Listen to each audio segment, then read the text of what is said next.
Welcome, friends and enemies, to episode 68 of The Adventures of Bane Glorious. We have Kathryn. Hello. We have Ed. Hello, but exclusively to our enemies. Oh. I'm extending an olive branch this episode. Keeping them close. Close. I like it. And we have Jess. Oh, okay. So what about the friends? Well, I figure they're already on side, I guess. Yeah. Friends don't need to be that's not how you tend to your garden of friends. But you I never say hello to my friends. And you can't take them for granted, Ed. Well, this is true. Lest they become enemies. But then I suppose if you're keeping them close, they'll... Oh, I'm confused now. Maybe all his friends are his enemies because he doesn't say hello to them. Maybe. Simon will be joining us a little bit later on. So, last time, the Bane Glorious had a little bit of downtime for the first time in a very long time. And went through the rigmarole of organising an morning night for the Hourglass and Pendulum, their new tavern. They got beer supply worked out, started designing stuff for a signature drink, as well as getting the sign and the lettering sorted out. Opening night went very well. Juniper performed. Flint and Lorethel partook of some of the ale, much to Erallur's chagrin. And then a year of downtime began in which Flint decided that he would work on his boat and installed a workshop and furnace, managed to design some dragon scale armour and a lightning gauntlet from the Behir gland that he'd managed to procure and part of the moths that they defeated at Fort Argent, and also spent some time sailing and managed to develop his dexterity a little bit more. Then Lorethel, in his time, retrained his fighting discipline to two-handed, sparred with a few people across the lands of the Sword Coast, gambled a lot, won a lot, to the extent that the gambling is now a bit of an issue at the pub because nobody believes that it's... But he's basically paying for the extension that I planned. So. Yeah, essentially. Yeah. And then decided that he would go and try and find some members of his family. He wandered off into the High Forest where he had last seen them and met an individual in armour and a voice that seemed to be speaking to him as if from nowhere. Forging on from this, however, having found a few tracks and not really having lead anywhere except to a strange archway that actually led him into the Feywild. He then was enticed by some music into a copse of trees. Despite being a moon elf and therefore supposedly having advantage on wisdom saving throws against being charmed, we forget things, folks, he was charmed and his soul was taken by the theatre. He is ostensibly no more. So, now I'm going to admit Simon, because he's here. Good timing. Well, yeah, he was halfway through that description. Welcome. Oh, he's not dressed as his character. Unless he is. A new character. Did you think he'd have dog ears? I was hoping. Is Simon just playing Simon, transported into the world of Dungeons and Dragons? Yes, but there's an apostrophe between the S and the Iman. You can get some extra list in before you finish the name. Okay, so, starting first off, sorry to drop you in it, but Jess, what would Juniper like to do on her year off? Okay, so the first thing Juniper would like to do is set up a music night at the pub. I'm thinking once or twice every 10 day. And it's going to be called Juniper's Jamboree. Amazing. That's wonderful. Okay, so what kind of event now I can is finally this? Die. I'm not killing Erallur off in this session, Kathryn. Yeah, we're all not dying. having two PC deaths this close together. We're all dying. So the music night essentially would be, obviously, Juniper would play some songs, but would also be the host of the night as well. And it would be people from the Waterdeep music community that would come and play. But I think Juniper would have a rule. I think that every night has to have one person that's never played in front of people before to play. Oh, interesting. Because I think she would have a very wholesome night. It would be very much about like support. So, you know, Entangled, where it's like the I Have a Dream song, like that the whole time. It's just like, you know, everyone enjoy music, flourish in music, learn music. You know, if they do terribly, it's fine because they've learned what it's like and had that experience, so it's all good. And if somebody in the pub isn't particularly nice, then they might meet a skeleton and get caught. This is so wholesome, and I want it in real life. I love it. So could you make a charisma check, first of all? Just a straight charisma check, Yeah. is that? Certainly, hold on. Lovely, so that's a 15. So it takes it a little while to get going. There's a few nights where it's a little bit awkward because you get the same group. So it's a bit tricky to have people play for the first time. Yeah. But they actually seem to be willing to have a different person perform first. So it rotates in that way for a little bit, but then word starts to spread. And maybe 2 months in, you start to get a few more people. And they are of pretty much every race from across Faerun. So Wonderful. you start to get people who are singers, storytellers, poets, musicians, and you also start to get bands that form out of this, as well as backing vocals and drummers that also work with some of the poets. So you get beat slam poetry as well. And it just starts to swell to an event where more people are coming into the pub for that on those 2 nights a week than are in the pub for the majority of the other nights of the week. So it really does become a focal point. And particularly as the months go on and Lorethel's not there gambling, and the gambling still continues on, particularly now that Lorethel's not there because people thought that he was cheating, the musical side of it starts to take over as the reputation of the pub.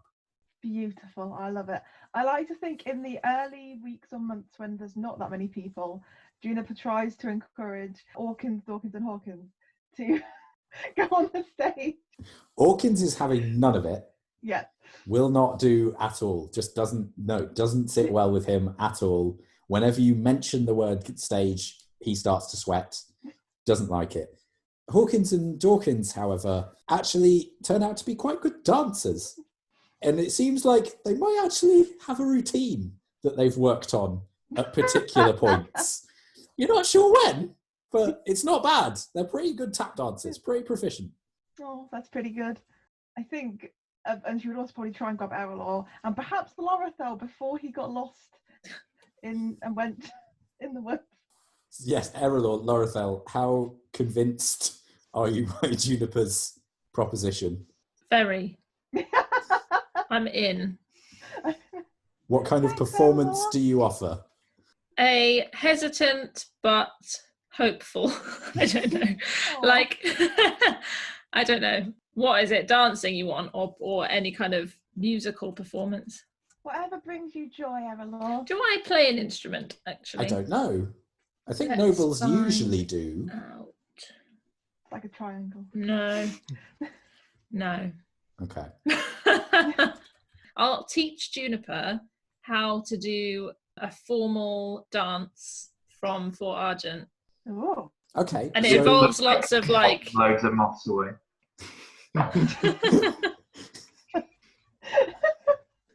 Could you make a performance check for me, Ariel? Oh, dear. And Juniper, could you make a performance check as well? Certainly. I Oh. know my performance is crazy. 12. So, yeah, I mean, I got a 28. So, Okay. So, Erallur, you haven't done the steps for a little while, and because it reminds you of home, it's a little bit shaky to start with. You're not that comfortable with the memory. But as Juniper starts to pick it up, and she picks it up very quickly, She's you better than me. Well, no, not necessarily, but you actually do start to get a little bit of enthusiasm rubbed off on you. And by the time you finish, everybody seems very impressed and is very generous with their applause. Aw, aw. that's nice. Clap, clap, clap, clap. Yeah, and the end is you both bowing to each other, but obviously Juniper much lower than you. Yeah, I enjoy how the height difference must have made the whole dance look. Yeah, especially if there was a palm to palm moving around thing. Yeah. It's like, ah! Yeah, it's similar to the dog trick of shake hands. It's Yeah. very much at different Yeah. levels. It's like, yeah. Lorethel, before you went, did you join in with any performances? No. I feel like Lorethel would be touched that Juniper asked, but no. You'd find a way to gently turn her down. Okay. Jess, can you make a guilt trip check for me, please? What do I do? Add anything to it? I think it's persuasion. I don't have his stats to I mean, save so him. it's currently sitting at a 2. If I add my persuasion, that's 13. Whoa. How guilty do the puppy dog eyes make Lorethel feel on a 13, Lorethel? Out of 13, it's got a solid 13 because I think he acknowledges on second thoughts that obviously she's missing her best pal Flint, and Give begrudgingly. her a nice moment to remember you by, But with she the doesn't hindsight know. that you He have. doesn't know. You will later. He doesn't know. Yeah, he begrudgingly agrees. Yeah, fine. And what performance does he offer? Join in on the formal dance. I feel like we're going to do meanwhile. So while Erallur and Juniper were doing their formal dance, what you didn't realise from the previous anecdote was that just out of shot, Lorethel was at the side and he had just like whatever the Therian version of the triangle is. Okay. Can you roll a performance check for me, Simon? Natural 1. You didn't even do it at the right time. You just go to dig it and the stick just flies across the room. Yeah, there's a- You know when the strap falls off the end of it, whacks across the room.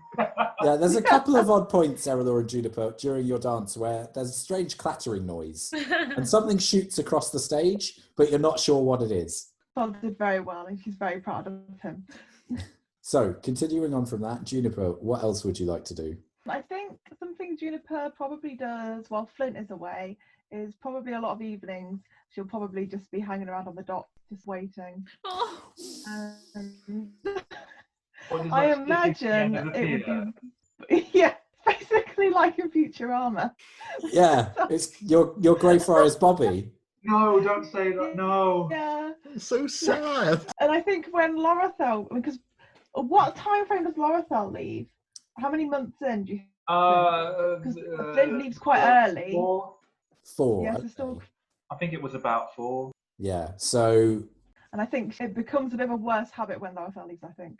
I think Hmm. she'll just sort of sit out there till the sort of early hours. Yeah, turning her Sort of head wait. towards the city gate, then back towards the harbour, then back towards the city gate. Yeah. Just looking for both of them. Essentially, yeah. She's just Is waiting. it like when a dog doesn't know whether to guard the front or the back door? Yeah. Yeah. Flint, for context, you're not gone the entire time, though, are you? You're coming back occasionally? No, I'm gone for a solid Yeah. 6 months. Okay. But after that, I come back. Because I imagine you left quite early. Yeah, around a month in. Okay, so mid-spring. So you would probably come back just after Lorethel left, Okay. actually. So yeah, so one day, Juniper, late autumn, you know, it's getting colder. A few boats are starting to pull out of Waterdeep and not be seen again. You see on the horizon a little bit of a flicker from one of the boats that looks a little bit familiar. And as it drifts closer and closer, you see the slightly saltier and very much more lengthened hair and beard of Flint coming towards you from the sea. I think like her Wave. ears immediately perk up, and then she just like runs.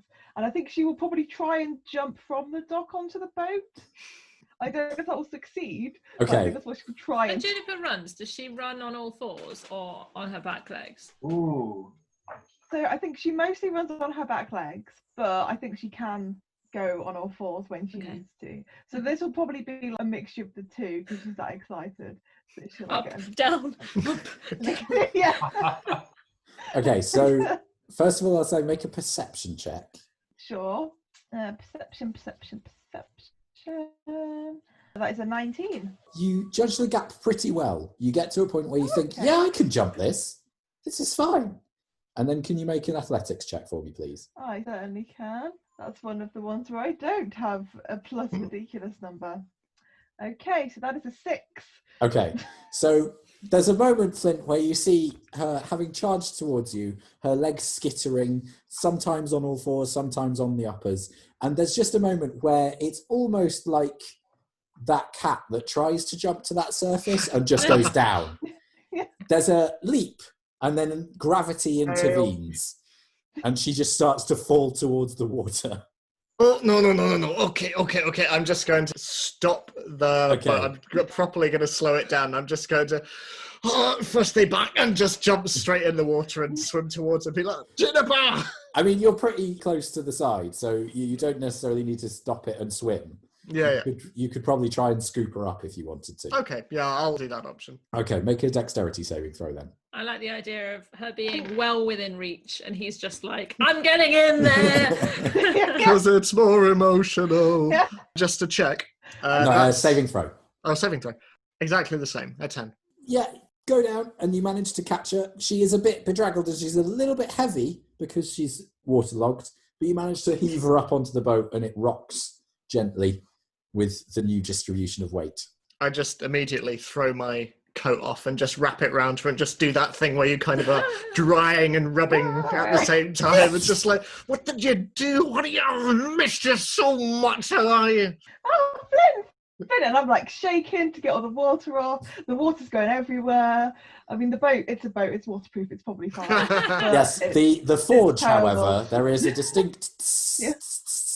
as I drops just- hit the forge. As I'm drying Juniper, I just, noticing this, reach back behind me and just close the door ever so slightly. And have you been?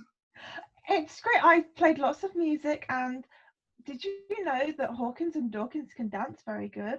I did And not he know did a that. dance and Lorethal left, and he was very talented at the triangle. But if you came back, that means he's going to come back soon as well. Lorethal, where did Lorethal go? He wanted to go and find his family to make things up to them, and Right. also probably get away from all the people that thought he was cheating at gambling. But he wasn't. He was just very good at it. Oh, well, sounds like Lorethal and I would have got on. Did he say when he will be back? I don't think he did he? From my recollection. No, don't think so. No, but it can't be that long. I mean, you were only gone 6 years. Absolutely. He'll be back soon. I've no doubt. Anyway, let's go in. Come on. Okay. I'm just gonna tie my boat up to the pier and Okay. So, Erallur, around late autumn, Flint and Juniper come back. Obviously, Juniper's Loreth, super fluffy now. she Oh, is. like- She's floofed. Yeah, she is super floof. And Lorethal left maybe 10 days ago, but Flint has returned from his journeys. Okay. Give you a big old handshake. I just pull you in and give you a hug and just like, so are you gonna offer me a drink at all as a co-owner, or do I have to pay? I look back and look at the sign behind the bar that says no free drinks. And then I pour him a free drink and I slide it down the bar. Is it our drink? Yes, it's maple Yes. shine. I just thank you very much. You left before this arrived. Hey, You'll have to let me know what you think of it. Yes, That's Flint, nice. it is a very nice honey mead with just a little kick at the very end of it that just makes it worthwhile for you. That's nice. That's very nice. We've been selling a lot of it. Or... Have we been selling a lot of it? We'll get to that during Okay. your bit, if Oh, that's okay. all right. Yeah. The This business is all story. a bit out of order. And, Yeah. We switch over to Bill mode.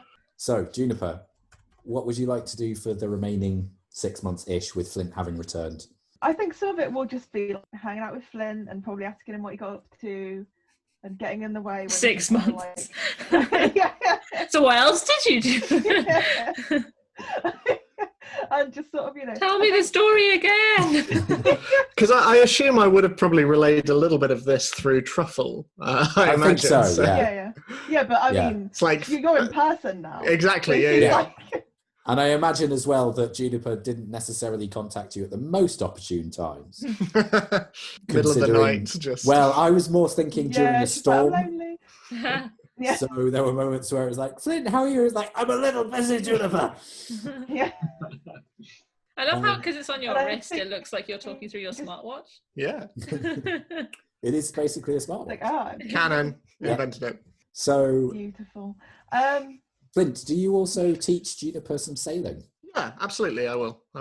Okay, so can you make a performance and a dexterity check for me, please, Flint? And Okay. Juniper, could you make a performance and a dexterity check for me, please? Yes, Oh my certainly. gosh. 11 for the first one, and then 12 for the dexterity. Okay. Okay, so the dexterity was a 14. The performance was a natural 1. No. Okay. So Well, that's like Even 20 my though, right? plus- You know? yeah, even your pluses can't help a natural 1. No. So, Flint, you've not really taught people before. What? So you're not really sure of the methodology. You don't really know the best way to teach people, and you're not the most patient of folk. Right. But Juniper, she's so earnest, and she's trying so hard. And she gets some of the knots, and she gets a lot of the moving quickly across the boat. But she can't hide the fact that she's not really getting the overall principle of the fact that if you get this stuff wrong, you probably die. She just thinks of it as kind of a fun game. Pull the helm to the left. I'm imagining in cartoons whenever they're having to make a sharp turn and you see someone just on the edge literally running up it like a reverse hamster wheel. Oh, beautiful. Yes, so Juniper, anything else? So I think the other thing Juniper would like to do, which may or may not be possible, but I think try and do it, even if it's not possible within the realms of Waterdeep, is she would like to, she's grown as a bard and done some cool spells, and she's done some cool spells with bones, and she quite likes this bone magic. It's pretty good. So I think she'd like to. No, practice Laurel's with not that a little around to bit. judge, so Explore, yeah. go crazy. Also It's my fine. mind went to the other version of bone magic, which would be more typical of your normal bard. Oh yeah. Would you No, like to not have Juniper though. As we've been magic? over. Bone! Bro, God, could you imagine Raymond Holt as a D&D character? Oh, Oh, Oh, my I was goodness. thinking John Dream. Oliver of Anatomy Park. I find all of this most befuddling. Oh, yeah. I love him so much. So yeah, sorry, bone magic. Bone magic, yeah. Bone magic. Magic bone. Yeah. Bone. So what is Juniper doing with bone magic as she develops? Oh no. There are no awkward connotations. She is literally. I know. It's fine. I think some of it would probably just be doing the spell she already knows, like Animate Dead, for example, on cute little bones and stuff. What I hate about all the necromancy spells in D&D is they're all humanoid based and you can't resurrect like dead animals. Because Yeah. I think Juniper would really have a nice time with that, like some birds or like a rat. I Okay, think she well, would have a great time. I'll say roll an investigation check. Okie dokie. A 15. So you dearly want to be able to animate the corpses of animals. And with your particular education, you know that there's maybe a couple of libraries in Waterdeep that might hold that information. And you go along and the librarians seem very trusting of you and are able to direct you to particular tomes. They have slight misgivings, but you're just so charming and cute that they just let you go wherever you want. And you discover that there are some experiments of particular people that may have applied to this area, and you manage to find the particulars of the material components you might need for this adaptations of the spell. Some of them are a little bit dicey and a little bit unstable. So I would say roll an Arcana check to see how well this specialization of particular spells goes. Let's go. Wow, okay, natural 20 right there. Okay, so Yeah. Flint, Erallur, there is a night, similar to the night where you saw Flint's lightning go over the harbour, where a strange green light emanates from Juniper's room. And it's not a healthy green, it's that very yellowish, sickly colour of a green dragon's poison breath. Am I misremembering this? Am I sharing a room with Juniper? You have a partition between. But also, Right, okay. Yeah. part of my plan for my downtime is to extend the Okay. place, so I don't know if you would do or not. Okay. Yeah, well, we'll see about what kind of extension you want to do, so we may retcon this later. But I But imagine you guys will probably still share. Yeah. And the light does emanate weirdly through the pub. Mm-hmm. Not even through windows. It seems to actually emanate through walls and stuff. It's not right. Having experienced random disappearings from tavern bedrooms, I'm going to quite quickly head up and check on her. Can you make a perception check? 13. Okay. So as you head up, you hear Juniper speaking quite softly to something that then Creepy. makes a very strange noise, which sounds almost like a bark, but is the scratchy echo of one. Yeah, Yeah, are you with me? I'm just going to peek around my partition, I Okay, think. make your perception check. And I'm going to lightly tap on the door and immediately open it a little bit Yeah. in that parent way. Make your perception check. Natural 20! And Such a a waste. 15 for me. Okay, so Flint, you peer around and you see, seated in front of Juniper, its bony tail wagging from side to side and audibly thwacking the floorboards, the skeleton of a dog that is missing one leg, seems to have one rib that's a little bit brent and broken, but is happily looking up at Juniper with blank sockets. I just nod and go back to sleep. Erallur, you not only see the dog, but you see next to it, which was occluded from Flint's view, a skeletal rat, similarly looking up at Juniper and seemingly understanding what she's saying. And does she look happy and in control? Juniper, do you? Oh, like, I'm over the moon. Okay, The best so I just put my head through the gap and go, oh, sorry, didn't mean to interrupt, and then close the door. Okay, so you now have an animate dead animals spell, Juniper. Beautiful. It's functionally the same as animate dead humanoids. You can do it on the same number, and obviously their attacks will be slightly different, but yes. Yes, wonderful. I will make a note of that. Yeah. We love rule fudging. Yes, and I think she will be very pleased with that, but won't stop her explorations into bone magic. She will Okay. continue to- Do you ever venture into the City of the Dead in Waterdeep in your I mean, explorations I didn't know of there this? was one. Please don't kill another character. Well, there's as in that's what the graveyard of Waterdeep Don't is listen called. to the music, Jess. Yeah. Don't listen. I want to follow Actually, wow. music. You just walk in and Oh, it's dear. that old black and white Disney cartoon of all the skeletons, like, And just go, Spooky, scary skeleton. I'm Yeah. more thinking the Corpse Bride Jazz Bar. oh yeah. oh yeah. But no, that's what the graveyard in Waterdeep is called, I believe. I might be wrong. It is, yeah. Yeah. Do you ever Sneaky. venture that way?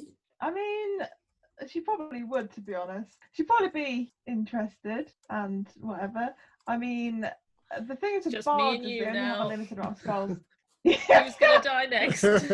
What's that? The call of the sea? Oh dear, because with bards only have a limited amount of spells they can learn, but when they level up, I know they can switch a few of them for Yeah. other ones. So I didn't know if there was a possibility of perhaps switching a couple of my bard spells for necromancy spells. Yeah, within my absolutely. I'll college allow that lore. because you leveled up relatively recently. And if you're spending Yeah. time over this period studying, I would definitely allow that to happen. Usually it would happen with a Beautiful. level up, but Yeah, I that's what think I was for the sake of thinking. this. I didn't realise I could do that as a bard. I thought I was like stuck with my choice. No, I think generally Yeah. speaking, I think Yeah. it's a bit unfair to say that you can't switch spells around because you do find that sometimes they don't quite do what you wanted to or you don't use them as much. So I think it makes sense, particularly now that you've got this downtime. And Yeah, a whole year is Lorethel, like a long yeah, time. and Lorethel changed his fighting style and Flint has developed his decks and, so I think it's definitely something that is plausible. There's also situations where you gain cantrips or spells of a certain level that sit outside of your usual allowance number. That's a particular feat that you can Yeah. do. But yeah, I think Juniper can retool her spells a little bit, particularly as you're Nice. investigating this time. She will So- do that. I won't do that now, but I know what Yeah. I want. So Cool. So yeah, there's a couple of times where you venture into the City of the Dead where Mhm.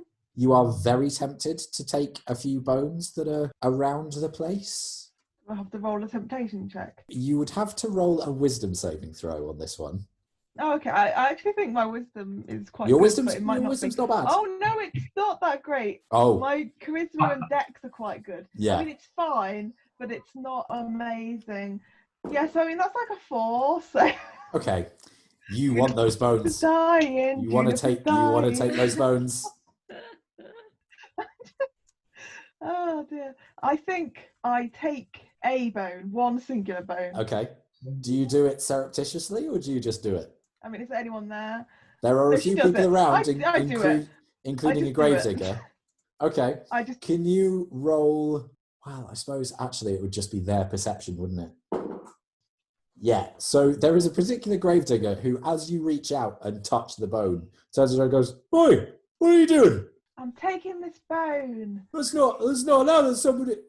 We're burying that." But if you bury it, then it's not going to come in useful. Well, but it belongs to their family. Will be upset. So they want to use the bone.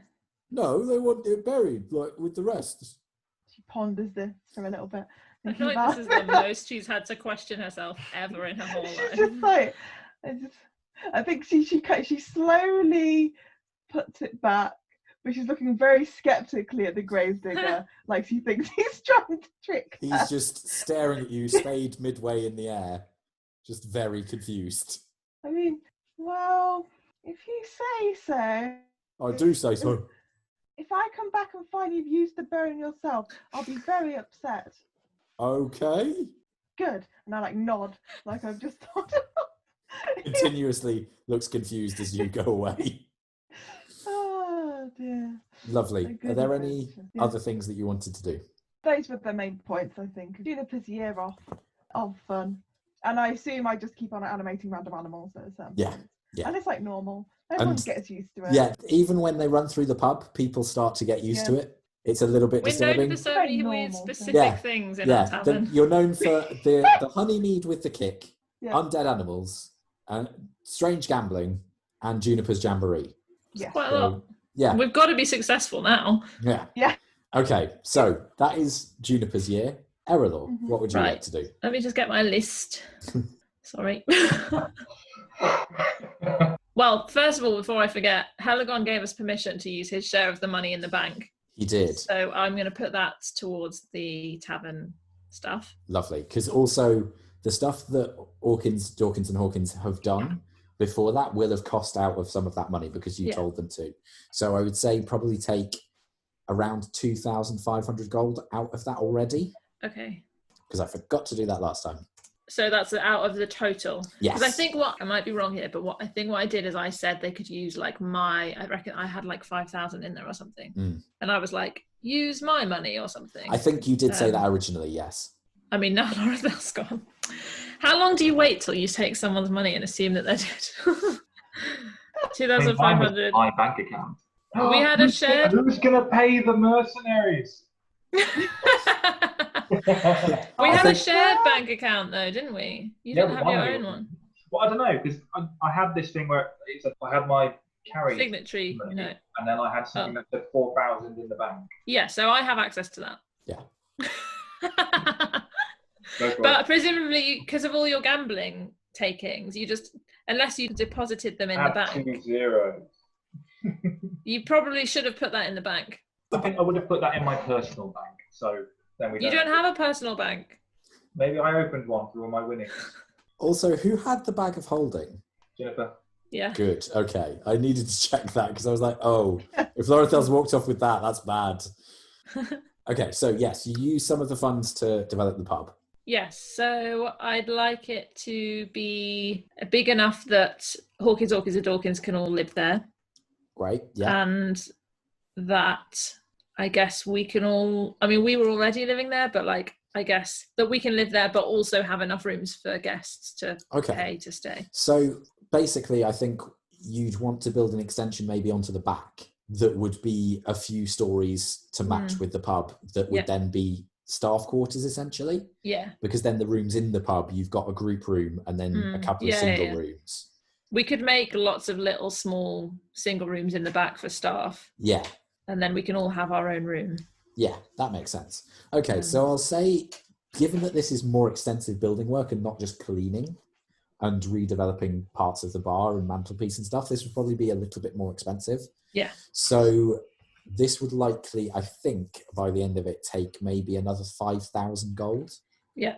Because whilst the rooms aren't massive, it's building out and it's, Yeah. pushing up and stuff. Well, so. Lorethel also put some of the gambling percentage or whatever into not his personal winnings, but the and I don't know how much that was. The money that the house takes. Yes. Yeah. So that will go into it.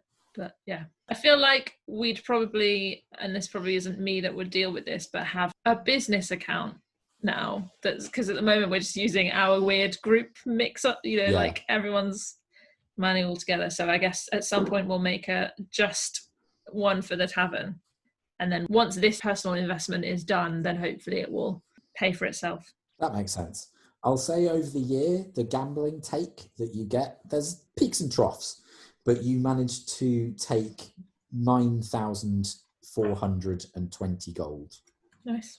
And that goes into the business account. It does, and that is because I can't be bothered to do the maths. That's including the cut having already been taken to the authorities. Yeah, cool. Would you like me to keep track of how much we have in the business account? Because obviously I don't know what's going in and out. But yeah, I think that's probably easier. Mm-hmm. And then if we just say the first couple of months, you would probably struggle a little bit as things peak and trough. But I think it's safe to say that you probably earn from the pub in general around 800 gold a month. Okay, so shall I do 800 times 12 and add it in? Yeah. And then assuming we all live, I will try and remember to as the months go by. We'll try and remember between us because I think that's safer. Okay. And now I've more firmly fixed where the dates are. I'm not an accountant. This is not my forte. Yeah, what was it? 800 times Yeah, so it's 12. 9,600. Yeah. Yeah, per month. Okay. So in that case, the 5,000 for the extension can come out of the business account, I think. That makes sense. Yeah. Okay. So yeah, the extension is very nicely built. It's attached onto the original building and is almost seamless. Obviously, the original building is a little bit more worn, but the work that your employees did has managed to recover it to a degree. And you can see that in the white paint that has been put on the outside, that obviously the extension is fresher, but the workmen and women have actually done quite a good job of making it fairly joined. And it mainly just goes further into the alley behind the pub. So you're not encroaching too far on other people's properties or anything like that. So it goes very well. Nice. So in general, I think I just stay and rest and basically become a manager. And I think I feel a bit like I've found my purpose. So I'm quite enjoying it. A specific thing I do as soon as Lorethel gave it to me is I get the shield he gave back painted with the crest of the Zalvir family. Yeah. And then I mount it on a wall somewhere in view. Okay, so do you go to the same craftsperson who made the sign? Yeah, I reckon so. That's fine. So that design, because it's your design and because it's only paint, it would cost probably 3 gold to do. Okay, yep. Okie. And there's a few places in the bar you can hang it. You could hang it over the door. You could hang it next to Thelios's symbol. You could hang it on the mantelpiece over the fire. I think the mantelpiece would be nice. Okay. Yeah. I can't remember what the crest looks like. Did I get a picture of it? I think you designed it, didn't you? Yeah. Oh, there it is. Yeah. Part of a snowflake and... Yes. It's got a big old sword in the middle. Yeah. And a little crown and then wings either side of the shield, which probably couldn't do on a shield. You could possibly paint the wall beside it, though. Yeah. Yeah. Or I suppose it could be a shield within an actual shield, I suppose, couldn't it? Yeah. So I'll probably do that. Okay. I don't know. Either is fine. And it says duty, skill, honor. Yeah. On it. Okay, cool. So that's on the mantelpiece. Mm-hmm. And that's just after Lorethel's gone. Yeah. So I'm just like, oh, this is nice. And then, done that. Sorry, I'm literally crossing stuff off my list. Makes sense. Keep track of it. Okay, so here's some actual things that I want to do. Okay. I would like to seek out the Black Staff Mm-hmm. I'd also like to do some research, potentially at a library, but I think I'm going to also ask her about stuff first. And then if she doesn't know the answers, I'll also go to a library. That makes sense. When you say you seek out the Blackstaff, what kind of thing are you wanting to talk to her about? So I want to see if she can, and I think this is probably 6 months in, Mm-hmm. once I've really settled and I'm a bit kind of like, I've been just chilling out doing nothing for a while. I'm ready to get back, not into proper adventuring, but just kind of. After about 6 months, there's a few evenings and mornings where you find that your blood feels a little bit crackly. I imagine, like, as a wild magic sorcerer, you know, I have no use to use magic right now as a manager of a tavern. So it's a bit like, if you don't use it, then it gets kind of pent up. Yeah, so there's a few times where you wake up in the middle of the night, in the morning, just after you've gone to bed, where you find that there's a few spots of light that dance around you. There's some plant life that seeps through the cracks in the walls, but then by morning it's gone. There's all these odd magical effects that seem to be manifesting, and you don't seem to have a lot of control over them. Okay, so I'm probably thinking, oh no, I finally have this nice place that I've worked really hard on, and we all feel safe here and stuff. I don't want to kill everyone or disappear or whatever. So I'm like, I'm going to go and find the Blackstaff, who's the only other person I know who knows about this stuff, and hopefully ask for help trying to control it and get more of a handle on it. Okay, I'd say make an investigation check, first of all. Mm-hmm. Yeah, because last we heard, she was fired or something? Well, she was out of political favour, certainly. Right. Well, with my +0, that is a natural 1. Oh. Yeah, the only place that you know that she might be is the Blackstaff's Tower, but the last time you met with her, you knew that she wasn't there because she'd been dethroned, per se, by the Lords of Waterdeep for one reason or another. So you venture back, you can see that there are some lights there some nights, but it looks like there's quite a large guard provision outside, and she hasn't sent you a message in a long time. Did I know if her apprentice was still working there? Erallur, you did, but she mentioned last time that you were speaking that she'd sent her to Neverwinter to investigate some things for you. Okay. What was the name of the Blackstaff? Vajra. That's it. It's so far back in my notes, there's no hope. Okay. Yeah. Is the tower guarded to the extent that I can't just go and knock on the door? Yes, there's a heavy guard presence outside who patrol quite regularly. So can I just one day go and chat to a guard? Yeah, sure. And I'll basically just be like, oh, just wondering if anyone's seen... well, first of all, actually, I'd probably ask who is currently the Blackstaff. You not from around here?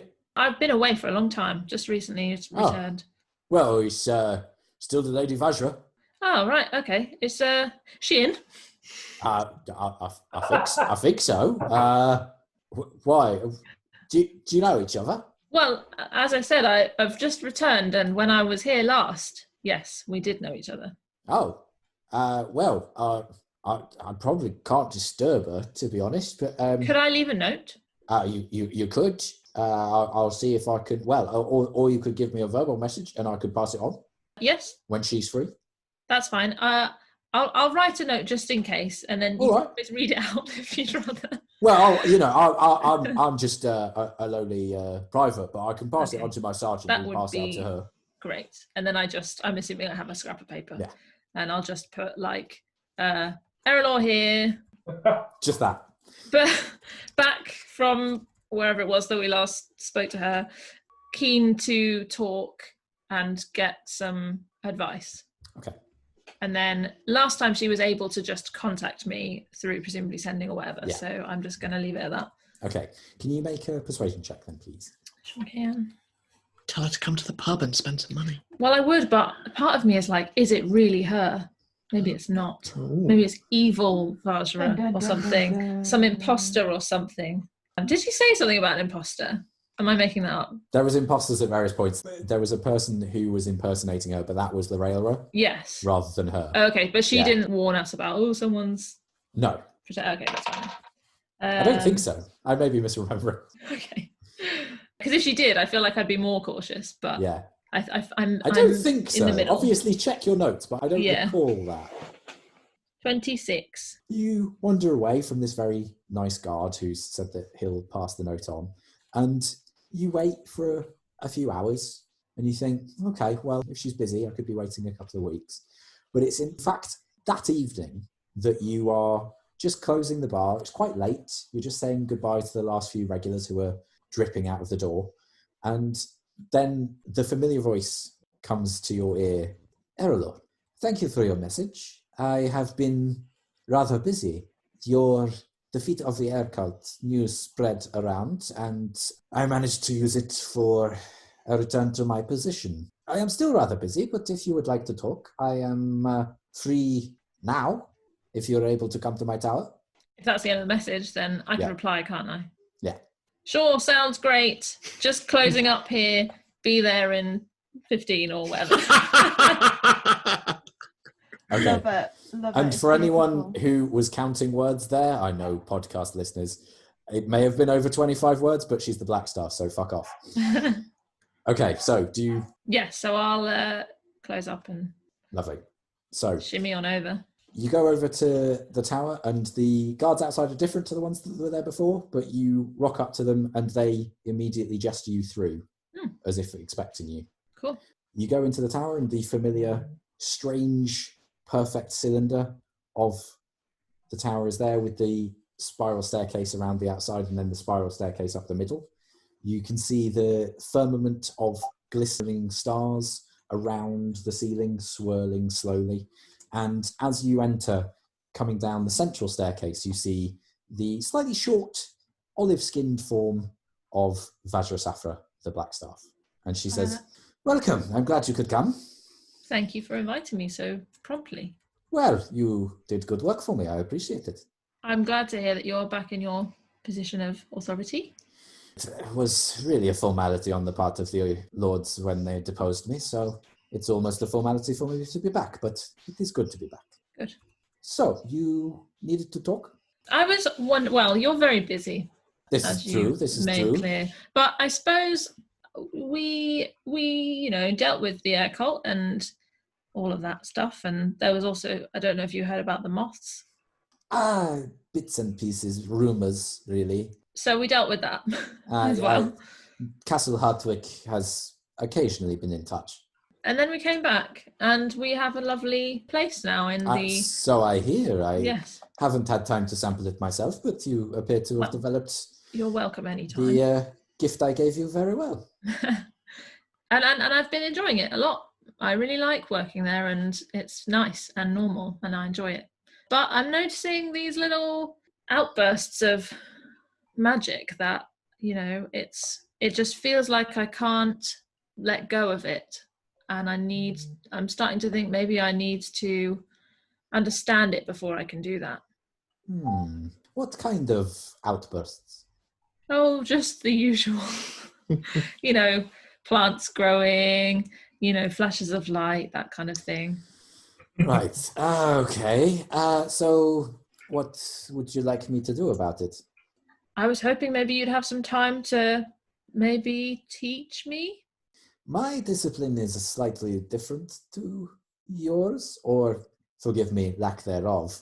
I could try, but do not be discouraged if we are limited in our success. Okay, you don't know anyone that has a similar type of magic then? Sorcerers are a rare breed. Sorcerers with magic of your potency are rarer still. I am gifted and well trained, so I am perhaps the best person for you to speak to about this. Certainly Lorera could possibly help you as well, but she is still in Neverwinter gathering information for me and is in training. As I say, we could try, but I do not wish to overpromise. That's fine. I don't have particularly high expectations. I just feel my instinct is telling me that I need to give this some kind of outlet at least. Well, that seems a healthy idea. If you are not going out adventuring anymore, then perhaps your magic is telling you that it needs at least to be utilized, lest it grow wild. All right. That's about right. Do you have time now?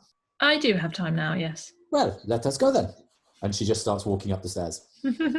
Okay, I'll follow after. Okay, so she takes you to that chamber which you had gone to before, the first time that you visited her tower, and bumped into whom you thought to have been her, but was actually Erallur.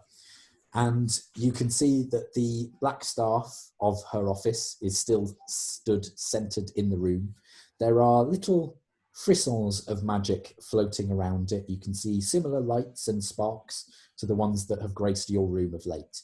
But as she walks over to it and takes the staff and wrests it from its place, there's no noise that accompanies her taking it up, but the magic just ceases.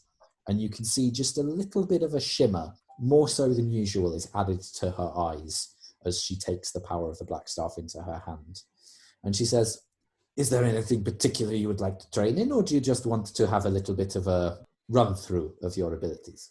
Let's do that for starters. All right. So I would say make an Arcana check then. 14. Okay, so you take through and you're starting to work through the levels. You go on the lower end to start with, and she sets up a few targets for you to hit that you hit fairly well, that are magically imbued, so they disappear and reappear. And then as you start to go to the more heightened stuff, there's a few times where the magic threatens to get away from you, particularly when you start to hit Blight and Fireball. And when she can see that the orange bead starts to appear, she just places her hand on yours and goes, "Maybe not that. This is an enclosed space, and I would prefer not to be entirely annihilated by fire." Mm. But there's a couple of times where the spells just don't quite work the way you wanted to. And in fact, there's a weird instance where you realise that, for one, you are 5 feet backwards from where you were standing before. And then there's another instance after that where the black staff doesn't seem to have noticed that first instance, but then she definitely notices when she speaks, and then her speech is reversed as a and then she speaks again, the exact same sentence and intonation. And she notices And that. she notices that time. Does she say anything about it, or She looks at you with a quizzical eyebrow and goes, "Has that happened before?" not that I know of? Interesting. Have you manipulated the flow of time before? Have I? Roll a history check. No, roll a straight charisma check. Okay, that's better. Actually, no, it's the same. Oh, that's not a good roll. 13. When she asks the question, you immediately think no. But then there's just a little bit of a whisper in the back of your mind. And it's almost the sound of sand dunes at night. There's a strange wind that runs across your head. And you're not quite sure what it means, but it gives you a feeling that maybe you have, but you haven't been aware of it. But you can't confirm that you have. Okay. So I just go, no?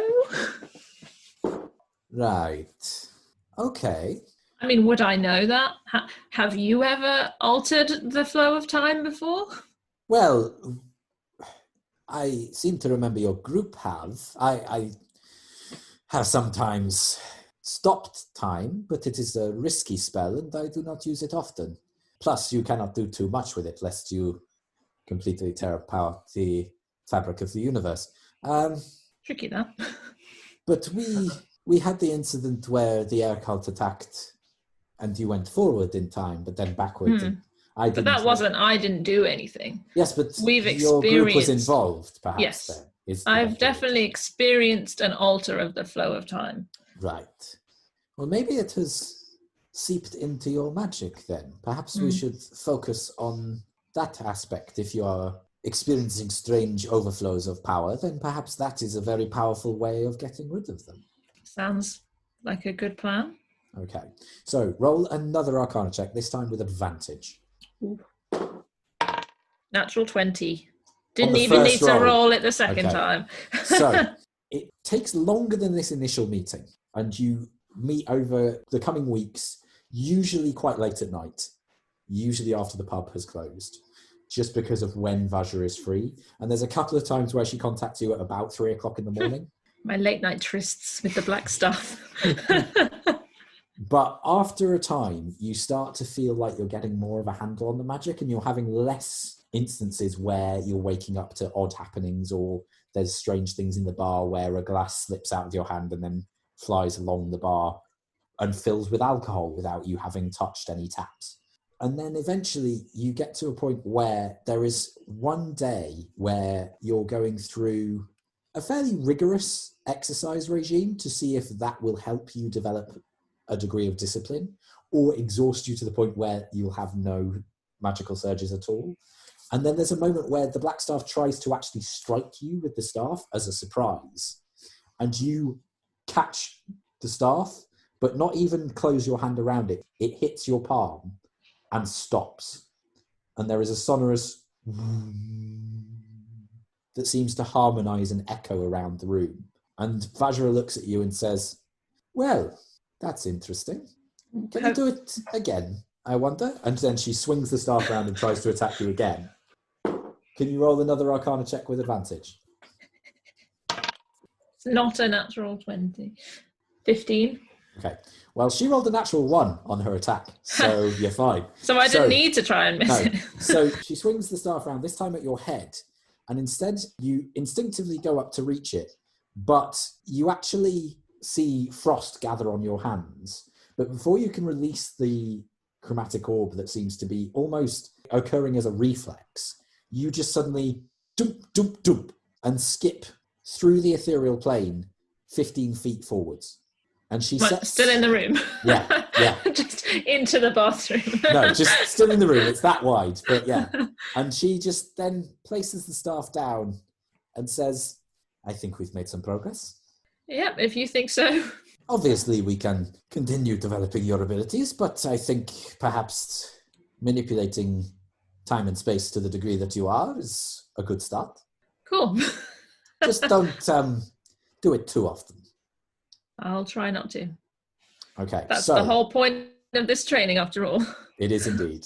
So you develop the Against the Grains and the Skipping Stone abilities of the Chrono Mage. Excellent. I will make a note to sort all of that out later. And you will still have wild magic stuff going on. Okay. But for now, those are almost parallel to your wild magic abilities. Nice. Okay, so that's your training with the black staff. Yes. Oh, yeah. So, yeah. Research are you asking her to do? I will just list the things that I want to look into, whether you think I'd ask her or go to the library, I don't know. Okay. So the first thing I would do is probably research Starfy's previous owner, Nadaban, I believe. Yeah.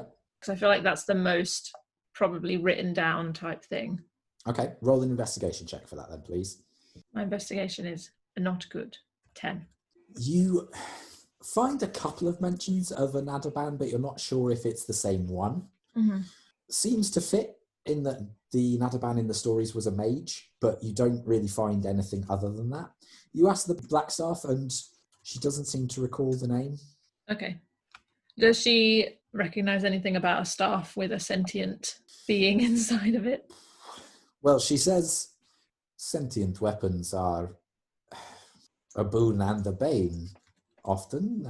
It depends on who crafted it, what it was used for, what kind of entity is within it. This one you speak of seems fairly friendly as very they go. Friendly. Yeah, you can meet him if you'd like to. I have a staff of my own. I don't want it to get jealous. Not that it's sentient, but you know. But yes, it doesn't seem to be trying to steal your soul Not that I know of. or slowly drain you of your life force. So, I mean, we've been sharing it around the group, so... Yes, and none of you seem the worse for wear other than the usual trauma that adventurers have experienced. Okay. Well, I was just interested, so... Yes, I would say, stay alert to the problem, but... The other thing I will look into is, and correct me if I'm wrong, I hope this isn't metagaming and you did actually tell me, but the hall that you dreamt about... I did tell you. You did tell me. Harbinger's Hall? Horolia's Hall. Right, I've just made that up. How do you spell that? Horollia. IA. That's better than what I had. Cool. Yeah, so I'll just see if I can find out what that is. Okay, I'll say roll a separate investigation check for that one then, please. 19. Okay, this one takes you a while, most of the year, in fact, and it's very frustrating, and most of the libraries within Waterdeep don't seem to hold any information on Erallur or who they might be at all. And you're starting to think that maybe Flint was just a little bit drunk one night, a little bit worse for wear, out on the sea, and let things get to him. But then you find, folded into the pages of a book on the gods, and it is a very thick book on the gods. It seems to include every pantheon that has ever been believed in Faerun over the many, many millennia that Faerun has existed.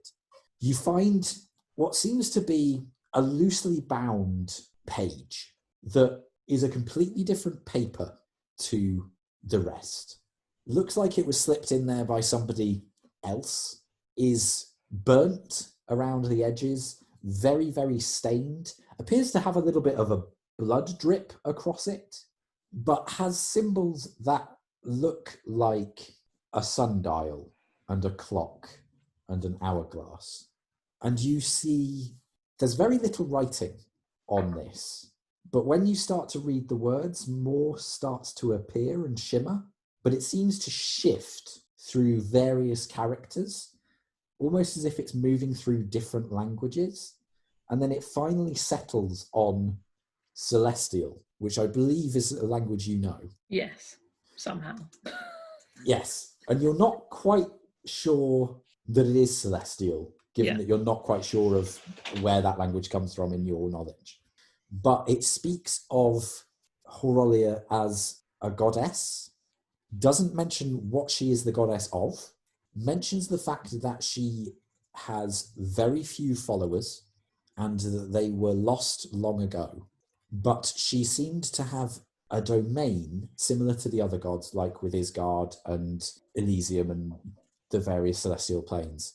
But hers was severed from the wheel, essentially, and drifted across time and space. You don't know how it was severed, you don't know by whom, you don't know why, but that's all the page seems to gather you, and that's it. That is the only thing you find. Can I take the page? Is it attached to the book? You could try and rip it out.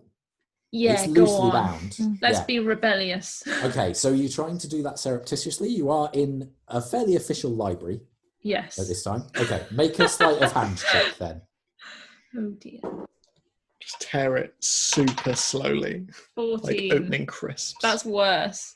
Okay. Quick and speedy. So there is as you quickly rip the page out, you close the book and you put it back onto the shelf, and then you fold the page up and slip it into one of your cloak pockets and walk out without anybody seeming to have noticed. Okay, and then I'd like to show it to Vajra and see if she makes anything of it. Okay, so she takes it from you and briefly looks at it with a quizzical expression saying, I can't read... Oh. And you can see from your vantage point that the letters are shifting into a language that you don't know. Oh, interesting. What does it say? It speaks of Erallur and... So it does say the same thing. Did you think that it might not? Well, the shifting words, the different languages, I don't know if I maybe thought it would just say what you want it to say or something. Oh, but that's reassuring. Assumption, but this seems to be a complex tongue spell cast on a piece of paper, as if to communicate to anyone who wishes to read it. An unusual way to give out information. Usually one would try to hide information by putting a spell on paper. Where did you find this? In the library. Oh. And how did you find it? Was it just in a tome, or? Yeah, it was in a book of the very, very lengthy book on all the gods. And did it fit with the rest of the pages, or? No, not at all. As you can see, there's a suspicious bloodstain. Well, bloodstains on old books, it's not that suspicious. Paper cuts, man. Interesting. Would you mind if I kept this for a time? I promise to return it, but... Yes, I've read it now. So Yes, I assume it has no more information to give, but I shall investigate and see if it might reveal more. thanks. If her realm is severed from time and space, perhaps it will tell us different things at different times of the year. That would be useful. We shall see. It's Okay. just a theory. And then, assuming that's the end of that bit, the last thing I promise that I want to do is I'll probably not go to the library because I'm not sure there'd be much use. I just ask the Black Staff if she's ever heard of the Infinite. Okay. I think you asked her about this when you did I? saw her. Yeah, and Okay. she said she would research it for Oh, you. yes, of course she did, yeah. And she said she'd ask Erallur to as well. Right, so in that case, I ask her if she found anything. I did not, unfortunately. My research resources are extensive, and I am a little embarrassed to say that I did not find anything. Erallur, however, found mention of an individual who called themselves the Infinite from some time ago. Don't know whether they came out of Neverwinter, but they certainly spent some time there. Seems to be a magician of some renown and some power, in fact, but was seeking the secrets best left unsought. That's all she found mention of. I assume eternal life. It's usually eternal life. Where did she find this information, do you know? She made the unfortunate mistake of asking Lord Dagult Neverember. He Right. provided her with the information, but at a cost. She owes him a favour now, and I fear what that favour might be. I feel bad now. It's her lookout, not yours. Is that why she's in Neverwinter? Did she? No, I ask for the sent her worst thing? there to investigate a particular piece of information as well. It just so happens that we got lucky. Unfortunately, there have been some rumblings from the Undermountain again, and an individual I would prefer not to have escaped my imprisonment has done so. One you brought in point of fact. I've been meaning to tell you.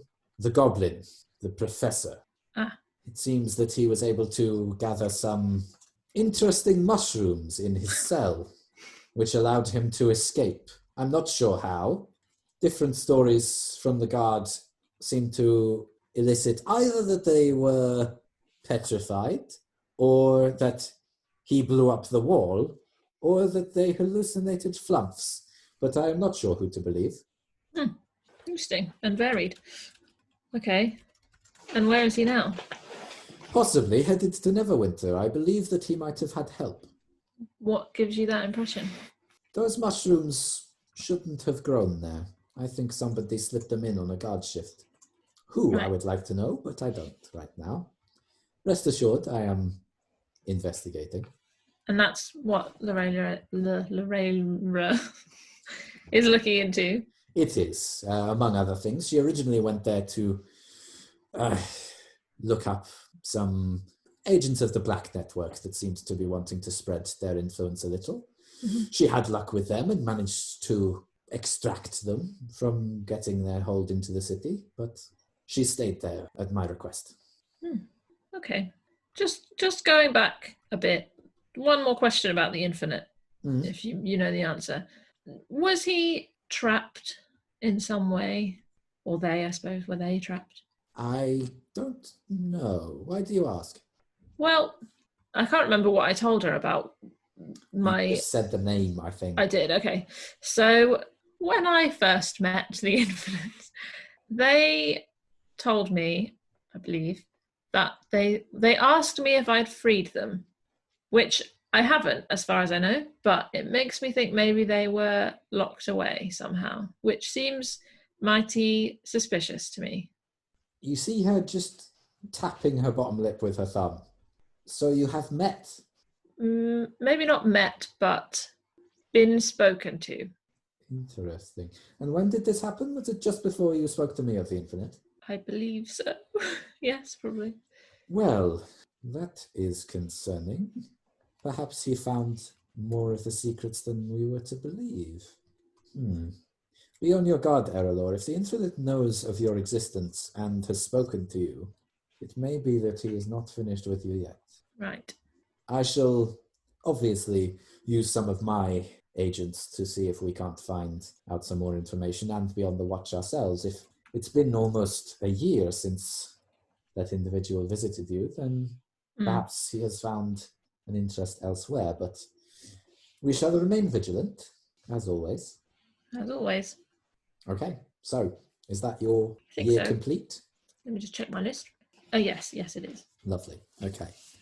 So, are we all happy with how the year's gone? No. I mean, Lorathel's probably not. Okay, so during the winter... there was one thing. Yeah, sure. Didn't Lorathel send that group out to Fort Argent? I'm getting to that. Oh, were you? Okay, Yeah, sorry. Yeah. I So, just wasn't sure because he can't ask about it. Go on. I was just about to talk about it. Okay, so during the next winter, as the nights draw longer and the weak winter sun drifts over the slightly ice-locked harbour, Flint, you are unhappy as you can't take the boat out as much as you would like. Juniper, you are unhappy because Flint is unhappy. Erallur, you are feeling gently exhausted from the training, but satisfied that it seems to be going well. A little concerned at the information that you've been given, but reassured that you are on the case, as is the Blackstaff, as is Lorraine. And I'm enjoying my job. You are indeed. Aw. Orkins, Dawkins and Hawkins seem very satisfied in their jobs. Dawkins and Hawkins' relationship seems to progress slowly, and eventually they seem to actually be sharing a room. They don't seem to be worried about keeping this a secret from all of you, but you do know that they are moving forward in their romantic relationship with each other. Excellent. During the winter, there are a few whispers that come to you. From Castle Hartwick, there are a few missives from the actual refugees that find their way to you via couriers, saying that whilst they found it difficult at first to adjust from the trauma that they'd suffered, they are actually getting on quite well and find pleasure in the honest and more simple work that they are being given. The scouts in particular are enjoying being part of the army, and one that asks far less of them in terms of risking their lives. They seem to be valued members of their communities. You also hear a couple of whispers of the mercenary company that went to Fort Argent. They do not return. And you hear Who killed them? ghost stories making their way down towards the Sword Coast. Oh, Lorathel. You good idea to send people now, was it? Of a voice that whispers of their home, their property. No one shall take it from them. So as in the voice is saying like our property. Like they're... No, as in their own. Yeah, the voice is Yeah. voice is laying ownership, yes. Yeah, got it. Yeah. Interesting. Lorathel does not return. I'm so glad he found his family. Aye. I mean, I imagine he'll probably... I just wish he'd write. Aye. I know it's a slow process, fantasy post offices and everything, but there's just no excuse. Do any of us have... Do you have sending? Or... No, I have message. Right. I believe that's it. Right. Yeah. Nope. No. I mean, you can pay people to do a sending spell, True. But it is depending on where you expensive. are. Yeah. That said, if he's... I think he'd reach out to us if he wanted to, It's a two-way street friendship.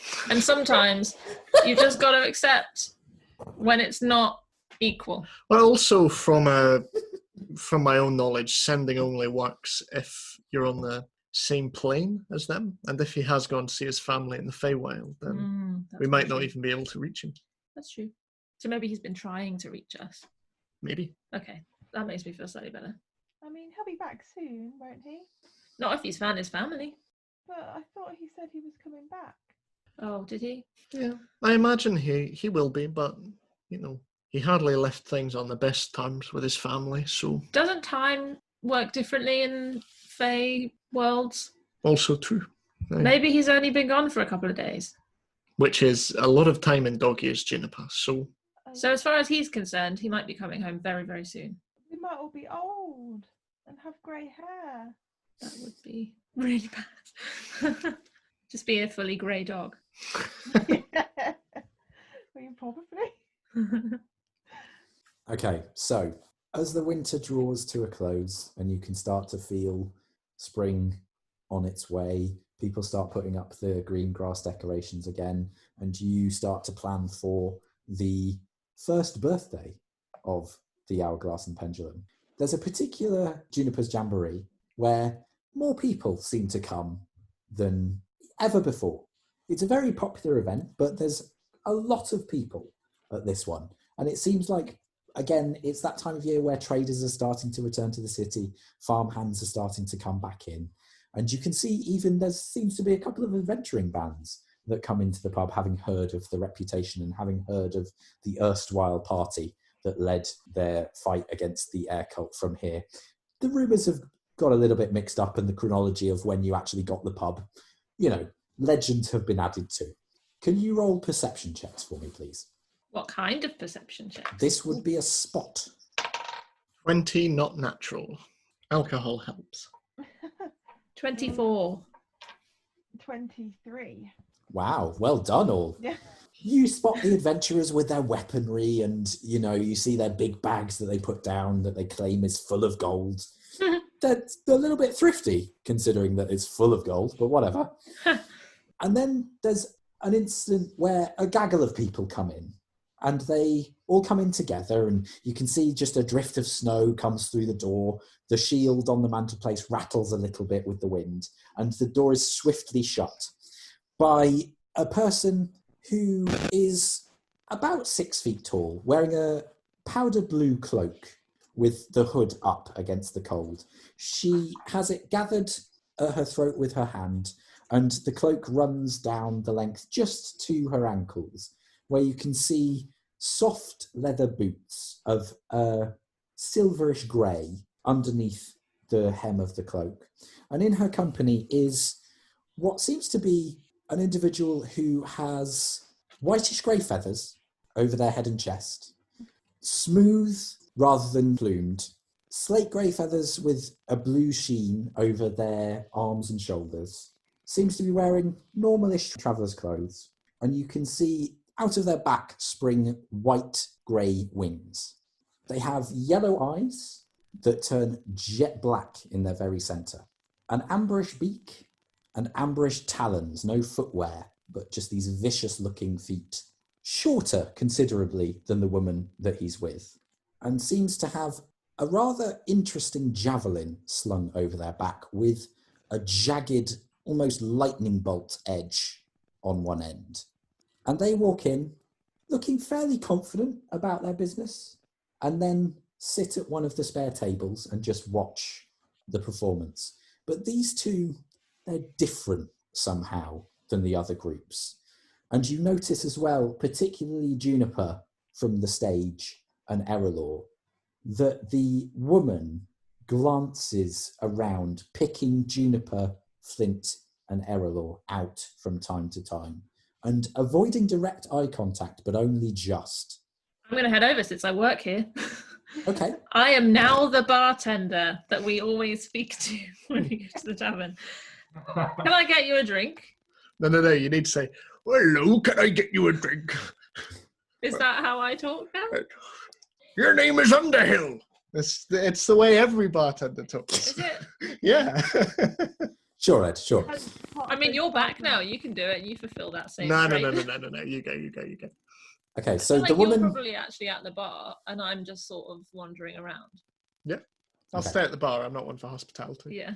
So as you approach the table, the woman, still hand at her chest, she looks quite cold, turns towards you with fine-featured face. And she then realises that she's still got her hood up and takes it down. And you can see half-elven ears coming through a loosely tied up long ponytail of bright silver hair. And she looks at you, and she seems to have a streak of dirt across her face, but it looks very deliberate, as if she put it there to make herself look rougher than she is. And she looks at you and says, "Ah, yes, that would be very nice. I hear your honey mead is quite pleasant." Yes, the Mableshine ale, mead, whatever. Mead. Ale and mead are two yes. different things. Okay, yeah. Over from the bar, I just give you the thumbs up, like. Yeah, is very well renowned now. Wonderful. Saluk, would you like one? Salute nods. Yeah. Of course you're a bird. So she puts down 5 gold on the table, not even having asked how much it is, and your drink is not that expensive. How expensive is it? I would say probably 6 silver, given that it's a specific 6 make. silver for 1. Yeah. So I take, well, they're ordering 2, so I'll Yeah. take 1 gold is 10 silver, right? Yeah. So I'll take 2 gold, Yeah. and then I'll just leave the rest and head back to Flint and order the drinks for them. Even Simon's companions pay too much for stuff. True. I just take the gold. No, I didn't give you the gold. Oh, okay. No. Did you not? No. Oh, okay. I just told you what the order was, and then Okay. I put it through the till. Oh, okay. There's a sign on the till that says, only Erallur can use this till.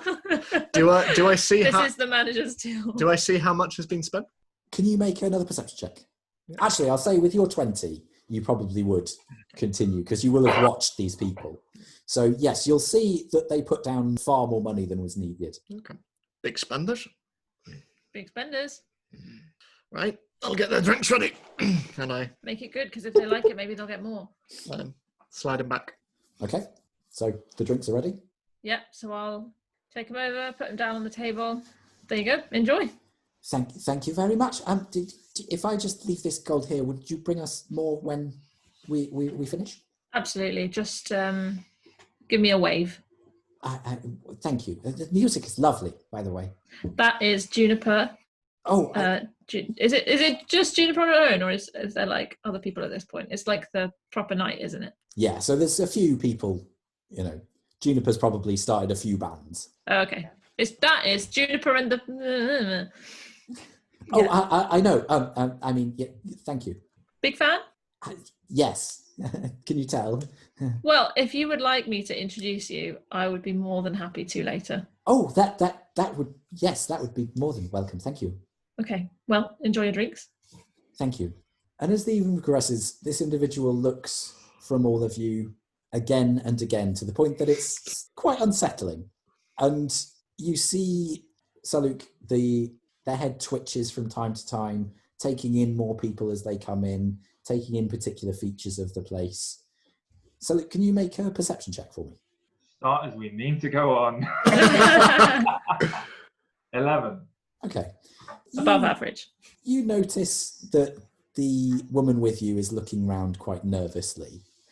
And you also notice that there's quite a few interesting things in this bar. There's a nicely painted shield above the mantelpiece. There's an interesting charm that hangs behind the bar. And in fact, the tankards that you are given, very nicely made pewter, quite shiny. There is good craftsmanship on display here. Yes. We could say. Was there ever any doubt that we would say? Well, one must always assess the situation before one stays. Yes, one would have rather thought that before you and I met, but oh well. I like the music. Yes, it's jaunty. So Luke looks around and absorbs himself in his drink. So the evening progresses. Eventually, a few people start to leave.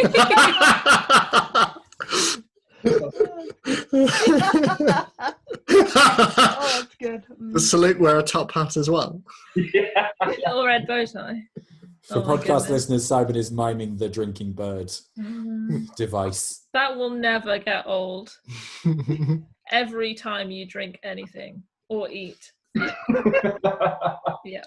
So the evening progresses. These people stay even after a few people have started to drift away, and the music eventually comes to an end. And then Have they spent all their gold on our yes, but they don't put down any more. Okay. So they work out the fractions because it won't work out perfectly. But Yeah. And then eventually you realise that they're the only people left in the bar. And actually it's probably close to closing time, but they don't seem that intent on leaving. And you can see that there's a little bit of stilted conversation still happening between the two, but it's not flowing. It doesn't look like these two are friends necessarily. I'll go over to Juniper when there's a little break. Mm-hmm. Presumably an end to the music because Yeah. we're closing soon. Juniper, I think you have a fan. Do I? Where? Well, would you like to meet them? Yes, please. Okay, follow me. Doop-a-doop-a-doop-a-doop. Sorry, I didn't get your name. I don't believe I gave it. My name is Lara. Well, Laura, this is Juniper. Hello, Juniper. Lovely music. Hi, Lara. Thank you. I like your cloak. Oh, thank you. I made it myself. Oh, how did you get the shade of blue? Well, I bought it. That makes sense. Good. Well, Erallur, perhaps Should you never could, meet your idols. Erallur, perhaps you could bring Flint over now for me. Yeah. Okay. And then I go over, stand behind the bar and lean in and just go, that person knows your name and knew Juniper and they want you to go over. So off you go. And then I just start cleaning the bar. They knew who I am and they still want to meet me? I thought that was weird too. Right, okay, fine. Luckily, 6 months at sea, calm me right down. Right the fuck down. And I just walk over. Oh, Erallur, I'll need you as well. Very strange. Put the thing down and then hesitantly head on over. Saluk, could you bring chairs for them? So Luke gets up and gathers some chairs around. It's a pleasure to meet you all. My name is... I told a fib before, I'm afraid. My name is Larel. I am... Hi, Laurel. Nice to meet you. Nice to meet you too, Juniper. I've heard much about you. How do you spell her name? It's Lae. Yeah. Ral. I've heard much about all of you, in fact. The Bane Glorious are rather famous these days. Helps the Black Staff and all that. But one of you seems to be missing. Laura, Well, there's a few of us missing. well, yes. But the Vainglorious is a bit of the ones that grey returned area. to Waterdeep, I mean. The ones that have spent most of the year in this fair city. Lorethel, I believe his name. Does she seem like a nice person? Roll an insight check. I don't think she does. 22. She's certainly brusque. She's certainly very official. And you're not Okay. appreciative of the deception before. Mm. It would be fair to say that so far she's rubbing you up the wrong way. Okay, so I just go, yes, some of our friends have decided they have other things to attend to. Perfectly reasonable, I suppose. One doesn't want to leave one's tasks undone. Speaking of tasks, an invitation has come your way from an individual, and I was hoping that you might take up that invitation. Are you here on behalf of someone? I am the someone. I expect you've not necessarily heard my name, given that it didn't ring a bell with you. Forgive the subterfuge of before, but the open Lord of Waterdeep can't be seen to be favouring taverns that openly. Do we get the impression that this is the guy, the I don't know who's in charge of Waterdeep. Do we know who's in charge of Waterdeep? The open Lord would be in charge of Waterdeep. There's the Lords of Waterdeep. But like, do we Most know of them- who they are? You know some of them, you've met some of them, but I don't think you've ever met Lorel. Okay. You've heard speak of her, but not by name. Okay. Roll a history check as well. Anyone who wants to. 10. That's 13. You don't know a lot about the politics of Waterdeep. You know, obviously, you've met some of the lords, many of whom are supposed to be anonymous, so that they can rule as fairly as possible. You know that the position of Open Lord is there so that some people can have a representative to whom they can speak if they have issues, who can do events and festivities and all that kind of stuff.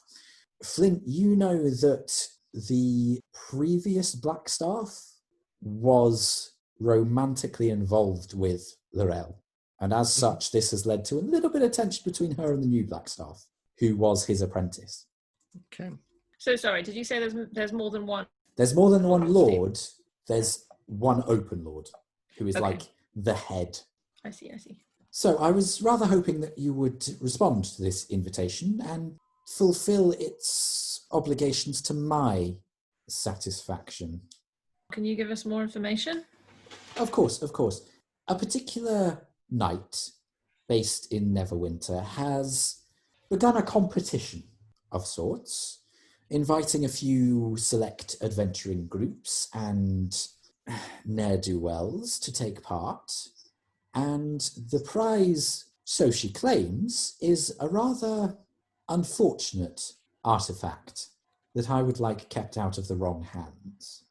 The invitation was intercepted by agents of mine and was addressed to you. I apologise for the interception, but we have been watching this individual for some time and wished to see what she might be up to. As such, she has invited you to take part in this competition and compete for the Sword of Souls. We heard of that? Roll a history check. Here's my dice. Natural one. 14. You have never heard of this. So just to be clear, we received a legitimate invitation to a slightly dodgy competition to win a Sword of Souls. You intercepted that because you're keeping an eye on this person, and you'd like us to go there to do a job? I would like you to go there, win the competition, recover the Sword of Souls, and return it to me, where I can place it where no one will ever reach it again. Out of interest, why would such an artifact be up for whoever? That is something that we have not been able to discern ourselves, Master Flint. If you could, I would appreciate it, but it is not necessary for the fulfillment of our contract. You will get paid no matter what. Who's the individual? It is a knight called Sir Alamphi. She was knighted some 13 years ago by Lord Neverember for services to the city. Read into that what you will. What's her background? She was a commoner originally, I believe. Came from merchant stock, I think, and moved her way up through the guilds to the point where she was able to start her own slightly break-off guild, but with the backing of Lord Neverember. They became fast friends, and she then performed some services, whatever they might be, and was knighted thereafter. Ostensibly, she seems a reasonable individual, proficient in battle, strong, both in temperament and arm, but recently eccentric.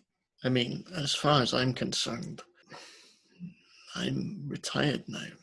I realise that you are semi-retired individuals, but you have been specifically invited. There is also the proviso that there is apparently no risk of death. It's always encouraging when they think to put that on the invitation. Indeed, I always find that an interesting stipulation, but it seems that during this competition, whatever it may entail, there may have been a risk of death, but she claims that there is not one, which may offer an incentive for you to go. I imagine you're not willing to die.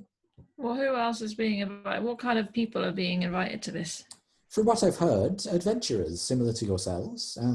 Rumours that there are also members of some of the guilds of Waterdeep and Neverwinter. Some of the Harpers have had overtures. A few members of the Lords Alliance have also sent representatives as well. I think it is fair to say that a lot of people will be there for their own reasons, but... And this isn't the first competition? It is. This is the very first competition of its kind, yes. But I thought you said that in the past maybe people had died. No, I just made more generally of this kind of event. Oh, I see. I'm sorry if I wasn't explicit. No, that's fine. Well, you know, it's sounds like a sure interesting thing, but you know, I have a job here and I like it, and it's safe and I have control. Oh no, I've just realised I have a control issue because of the wild magic. Yeah. Character development. Well, I understand your reservations. I would be worried if you didn't have them. But the Sword of Souls is a rather unpleasant artifact, and to be honest, I wouldn't trust many other people with its recovery. It is said that it can store somebody's soul within its blade and then forcefully place that soul into the person it stabs. But it can also sever a soul from somebody's body against their will. Now, if you are happy for such an item to fall into a particular adventuring party's hand, or perhaps even the Gentarim would like it, then that's absolutely fine. I'm just not sure why this should be our concern. It sounds like your concern, and I don't really understand why you think we're the best people to deal with it. It's not that I think you're necessarily the best, it's that I think you're the most trustworthy for me to approach. On past form, you have done good work for Vajra, and you seem to care about what happens to the world. A rare trait these days. Got us there. Now, Saluk would be going along with you as my representative in your party, if you did agree. He is... Hi, Saluk. Nice to meet you. I'm Juniper. I switch over to the Sylvan language and say something very welcoming and traditional to her. Juniper doesn't understand it. She puts her head to one side. The dog does not understand. I can speak common and canine. She's very smart. So look like little dog. How are you spelling your name? Not Lorethel? Are you actually asking that in? No. Can you just spell your name? S-A-apostrophe-L-U-K. Ah, yeah, got it. Thank you. Saluk. Hypothetically, if we were to agree, how soon would you need us to go? Well, the competition is in a month's time, so depending on how you wish to travel there, obviously I am aware that you have a ship and some interesting powers at your disposal, so you have plenty of time. Oh, also, I should probably mention that on safe return of the sword that I would be willing to give you 100,000 gold. Now you're listening. Me is listening. Yeah. Might we be permitted some time to talk it over? Of course, of course. I don't know if the pub can be extended that much money. We'd have to relocate. We could have more than one pub. Oh my goodness, a franchise. Yeah. That's really thrown me. Oh my god, never spoons. I mean, we've got to do it now. Yeah. So she gets up, taps Saluk on the shoulder, and gestures for him to come away with her. As Saluk gets up, he takes the tankard with him and puts it in his pack. Did he try and hide it, or was it just... Nope, he just did it, I think. I clear my throat and gesture over my shoulder at a sign on the wall that says no thieving, and then in brackets it says especially the tankards. On a separate note. Yeah. This is the most passive-aggressive bar, I love it. Yeah. So Luke's feathers rustle a little bit, and then he reaches back into his pack and places the tankard down on the table again. You can buy one from our merchandise store. And on the edge of the bar, you know, Starbucks and stuff, you can buy No, thank you. their And cups. he turns and follows her around. Is it a goblet in the Also, shape of an It's hourglass? in a little box. There's also a badly sewn Juniper doll. It's just one, Yeah. and nobody's just bought one. it yet. She made it Oh. herself.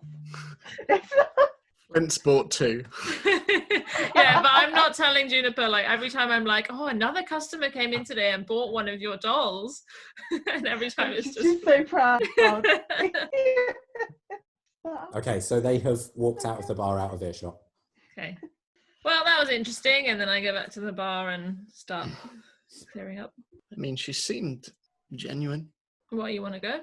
Not particularly. I think we've got a good thing here, but I don't know.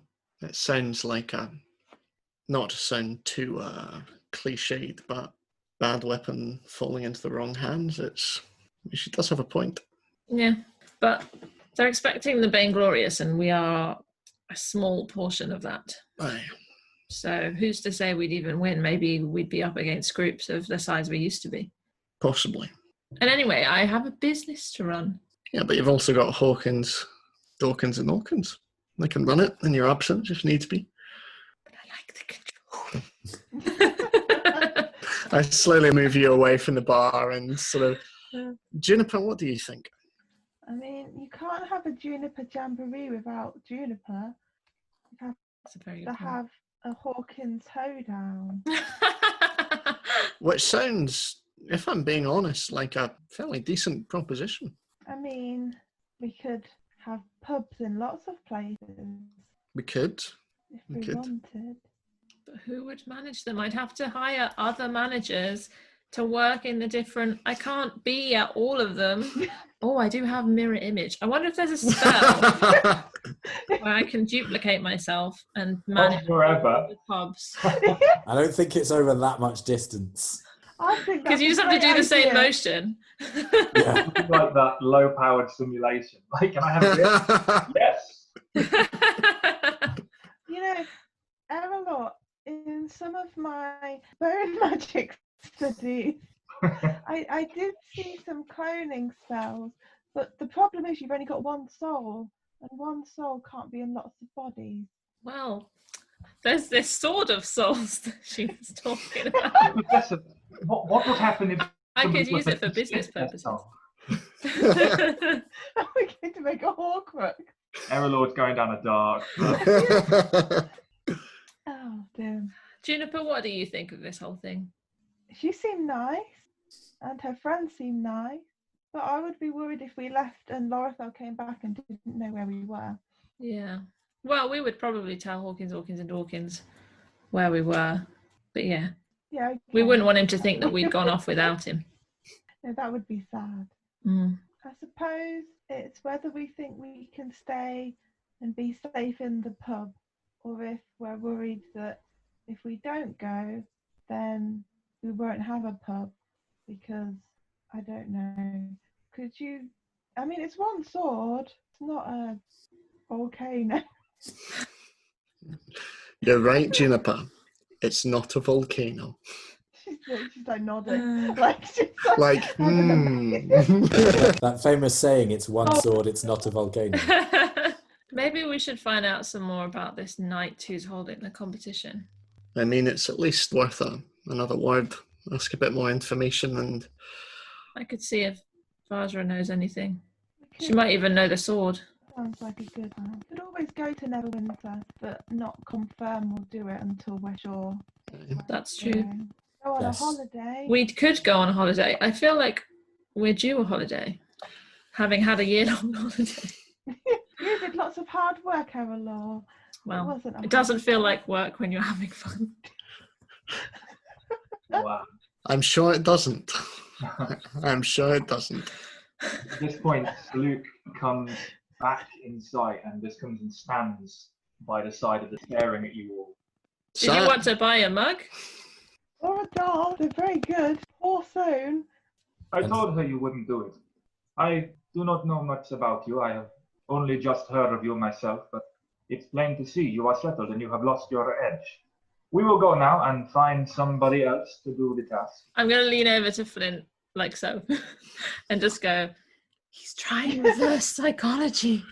Don't give in to it. I know the waves have kept me calm, and I'm envisioning waves right now. I turn to Saluk. What the fuck did you just say? Jess, can you just be careful on moving your mic because it's doing that weird crackle again? I said you will not go. You seem very sure. I have seen your type before. My type? City folk. I'm used to this kind of confrontation between Flint and customers, so I'm just going to start tidying up on the other side of the room. Yeah, you can see Hawkins, Orkins, and Dawkins have all disappeared through different doors. So you just think that we're content here, that we've got nothing else going for us anywhere else. Is that what you're saying? I'm packing all the fragile mugs for sale away from where they might reach them. I am not seeking confrontation. I am just saying what I see. Right. Okay. How much do you have to turn your head to see? Is it are your eyes? Is it like a 360 kind of thing, like a pigeon, or you know? Saluk twitches and his eyes blaze out black as his pupils expand and the feathers stand up on his head. Oh no, my bad. You're a cockatoo. Sorry.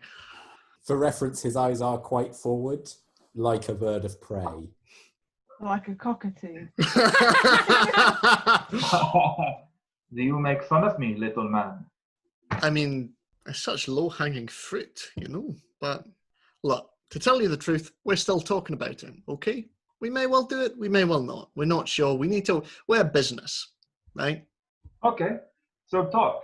And he just stays where he stood and looks at them. Just look at Juniper and Erallur, and I'm like, this fucking guy. You might be here for a while. Shall I put you down for a room? No, thank you. You're just going to start, because we closed the bar area from 12 till 5, so. Okay, well, we also have security. I just... And then some like squirrels. Bone squirrels. Yeah. Yeah, given your wooded home, Saluk, skeletal squirrels, slightly disconcerting. Oh, is that actually happening? Yeah. Yes, and buddy.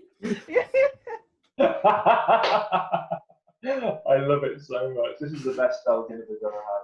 Yeah, so there's some very threatening squirrels with that just going. Yeah, that's right, buddy. Group hunt. Look, I have a feeling that they're probably wanting an answer now. They're probably going to hang around until they get an answer, but they seem fairly desperate for one. So I think we've got to make a decision. I mean, we could always say yes and then change our minds later. I'm just looking at the shield, and I'm looking at Thelios's things behind the bar, and just, I mean, we're still waiting for Lorithel to come back, and I mean, we don't know how long that will be, but I'm thinking two things. One, that there's probably worse ways to amuse ourselves in the meantime, but also, it sounds silly, but I imagine it's probably the sort of idiotic thing that Thelios would just immediately go, yeah, sure, I'll do that, for good and all that. I don't think Thelios would want other people to have a soul-stealing sword. I think he'd want to destroy it. Yeah, you're right. I think you're right. No death. I look at the scroll. As in, no death for us. Okay. Because it said it on the invitation. It did. No death. No You death. can't lie on invitations, it's illegal. It is. Does Juniper have an increasing list of things that are illegal? She does. Yeah, it's one of the many notes pinned across the bar, but it's a really, really long one. You have to unpin it and it Yeah. unfurls. Yeah. Okay, shall we go back to Feathers then? I think he's been in on this conversation anyway. I have heard every word. You are not very quiet. I just indicate to Erallur to convey the group's feelings. We will help you, but I want it in writing what the job is, how much we're being paid, what the risks are. Excellent. That means I can pay off my debt. Laurel, they're ready. And she comes back in, and you now see that she has a regality to her bearing that wasn't there when she first entered. The hood is still down. Snow doesn't seem to have touched her at all when she was standing outside. And she comes in and goes, wonderful. So, do we have an adventure on our hands? And she smiles, but the smile doesn't quite reach the eyes. Every day is an adventure in this pub. What a wonderful slogan. It says it above the door. It's like on the way in. What, instead of live, laugh, Why love? do we have so many signs? It's because Juniper says it all the time, so I thought I'd just get it and make it official. Instead, you know when you like leave a pub and on the way out it says like, be quiet, be considerate to our neighbours. Instead of that, I mean it says that too, but it also says what Juniper said. So, Well, have you made a decision? I was outside, I couldn't hear you. Juniper, do you want to? Yeah, we'll do it. We'll do it. Marvellous. But in writing, the job, the payment, and the risks. Oh, of The course. time frame. And she immediately slips a piece of paper that is rolled up and sealed with a wax seal that has a silver ribbon wrapped around it closing. You'll find all of that in there. I take it. Now, also, although death is apparently not an option, I think perhaps I should provide you with some provisions that might keep you from losing the competition. Does that seem fair? I'm sure that would be appreciated. Wonderful. And then out of a bag that she didn't have before, she takes a few clinking bottles and places them on the table. And on the table before you are 8 supreme healing potions. Ooh. Nice. 8. Yes. I'm concerned that you, the DM, feel the need to give us that. That should suffice for 2 each, I think. Okay.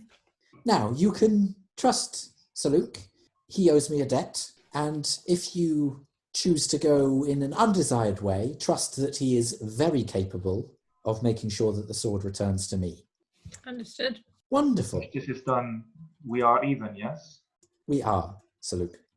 So, I expect you'll be off to Neverwinter fairly soon.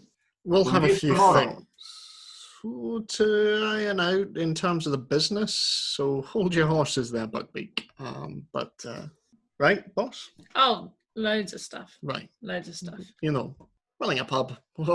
Of course, of course. Yes, much like running a city on a much smaller scale. It is just like that. Finally, someone who understands.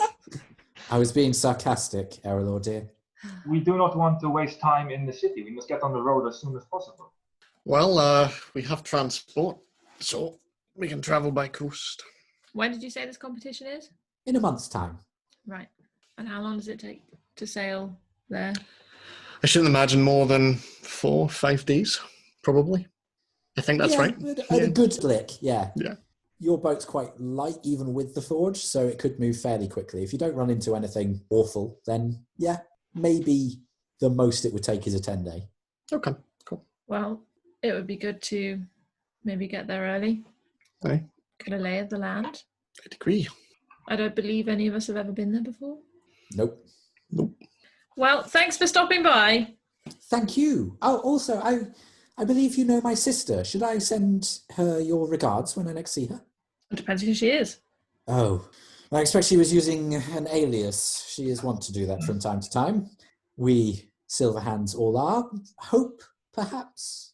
Right, now, you're going to have to remind me, because this was, when we were looking at downtime stuff, I was obviously reading all my notes and I was like, Hope, what was that? And I was going to look into it, and then, so can you just vaguely remind me of... Yes, so there was an individual who you met in Silvery Moon who Right, gave you some information on the air cult and did some scrying with you, yeah, who identified themselves as Hope. and that's why And now that Vaja this... didn't know who she was. Yes, and now that Laeral has said this, there is a distinct similarity that you suddenly twig in their facial appearance. Okay. Do I know anything about what the Open Lord of Waterdeep's sister does? Roll the history check. That's your one. No idea. She has a sister? What's a sister? Yes, Illustriel was always wont to have a little fun with people. I say this knowing full well that I came here a little incognito earlier, but Yeah, it seems to run in the family. yeah, that and other things. Well, I'm doing all the sort of whelp slapping leg. Right. Good. Okay. Yeah. I shall expect to see you in a little over a month with the sword then. Apparently so. Best of luck. Just to check, if we don't win, what's your intention for us? Well, if you don't win, you won't get paid, and a dangerous artifact will be out in the world, so you best win. Right. There'll be That's no good. She's not ramifications going from to my kill us. end. Okay. No, of course. But, you know, if you happened to come across the winners and stole the sword from them, well, that would just be a happy circumstance, wouldn't it? Good to know. Well, No, good night. Good night. I wish you the best. Enjoy Neverwinter. It is a beautiful city. And we shall see each other soon. Do you See you wish Saluk to stay nearby, or do you wish to contact him when you're ready to go? Saluk will be back tomorrow. Saluk will not stay here. Salute will be back tomorrow, so... Wonderful. Good decision, Saluk. Right. I shall leave you to your evening. Farewell. And she just Bye. walks out, even before you've said goodbye.